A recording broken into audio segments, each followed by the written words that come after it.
मंगल भवन मंगलहारी,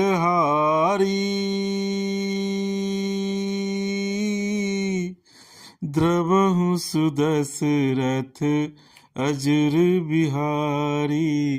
राम सिया राम जय जय राम।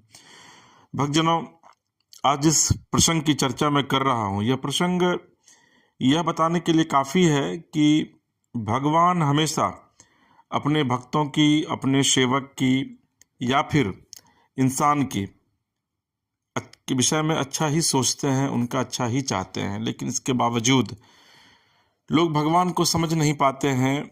लोगों को यह लगता है कि वो जो कर रहे हैं वो कर रहे हैं। नहीं, जो आप कर रहे हैं वह आप नहीं कर रहे हैं, बल्कि वह विधाता कर रहा है और वो आपसे करवा रहा है।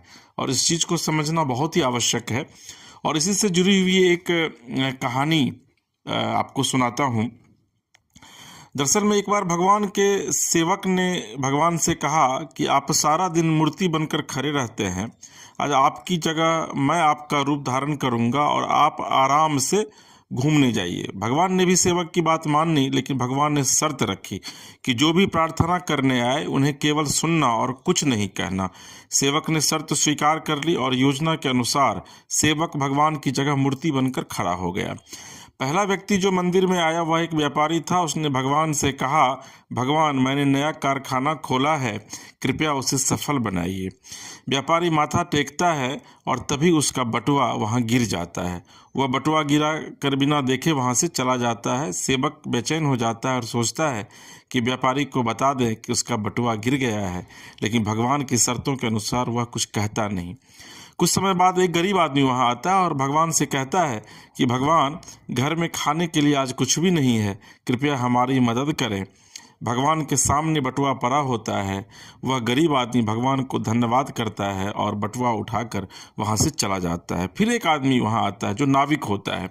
वह कहता है कि भगवान, मैं 15 दिनों के लिए समुद्र की यात्रा पर जा रहा हूँ, कृपया मेरी यात्रा में कोई समस्या न हो। ठीक उसी समय व्यापारी पुलिस के साथ आता है और कहता है कि यह नाविक मेरा बटुआ चुरा कर भागा है।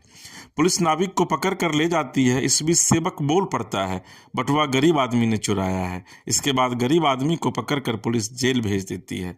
रात को जब भगवान लौटते हैं और सेवक खुशी खुशी पूरा किस्सा भगवान को सुनाता है तो भगवान मुस्कुराते हैं और कहते हैं, तुमने किसी का आज भला नहीं किया बल्कि सब कुछ बिगाड़ दिया। वे आगे कहते हैं कि व्यापारी का बटुआ गिरा वो कोई बहुत बड़ा नुकसान नहीं था, क्योंकि वह गलत काम करता है, और अगर उसका बटुआ गरीब आदमी को मिल जाता तो उसके बच्चों को भोजन भरपेट मिल जाता और उसकी परेशानियां दूर हो जाती।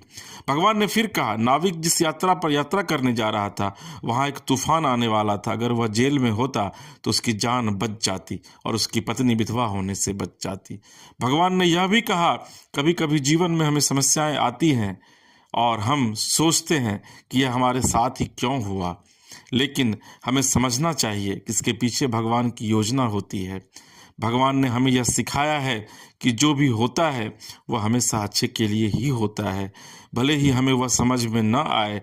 इस कहानी से यह शिक्षा मिलती है मित्रों कि हमें भगवान पर विश्वास रखना चाहिए और जो भी घटनाएं घटित होती है उन्हें अच्छे के लिए मानकर हमेशा स्वीकार करना चाहिए। भगवान की योजना हमेशा हमारे भले के लिए होती है और कभी कभी हमें उस योजना को समझने में वक्त लगता है। हमें हमेशा यह मानकर चलना चाहिए कि जो भी होता है वह हमारे भले के लिए ही होता है और हमें उसमें भगवान की मर्जी को स्वीकार करना चाहिए। हमें कभी भी किसी भी स्थिति में निराश या हताश नहीं होना चाहिए, क्योंकि हर घटना के पीछे कोई न कोई गहरी योजना होती है जो हमारे जीवन को बेहतर बनाने के लिए ही होती है।